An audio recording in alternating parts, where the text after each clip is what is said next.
แล้วมันมีอะไรผักไว้ไหมแค่ลานกันเป็นอย่างเดียวถ่ายรูป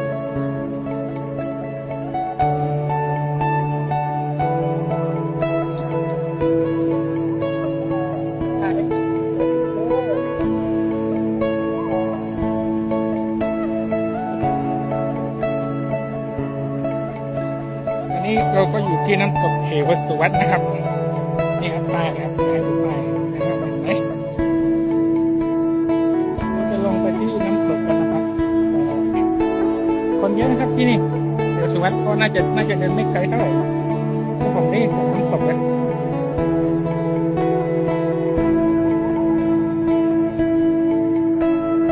ที่ต้นไม้ใหญ่แล้วนะครับผ่านมาต้นไม้ใหญ่ตรงนี้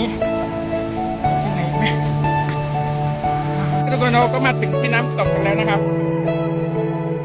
นี่ตกสวยมากสวยจริงแต่ว่าห้ามว่ายน้ำนะทุกคนเขาเป็นปลายมาสวยจริง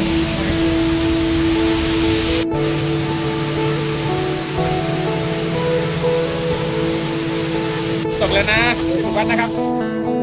นี่ครับ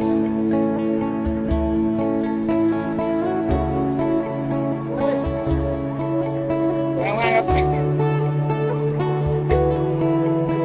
มีเพื่อนร่วมทางแล้วนะครับ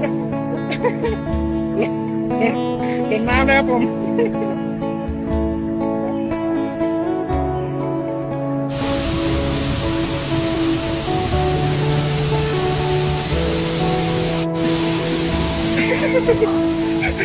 ไม่กันลื่นพี่อยู่แล้วเมื่อกี้นั่งกันลื่นเดินมาทางนี้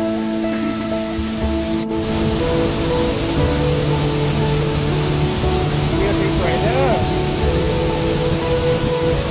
มาได้ทุกคนมาได้จริง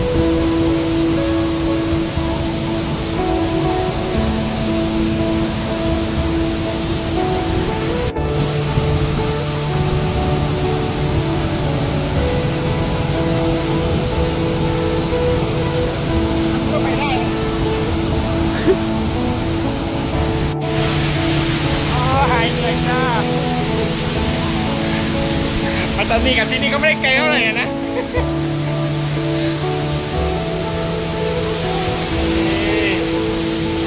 สวยทุกคนสวยมาก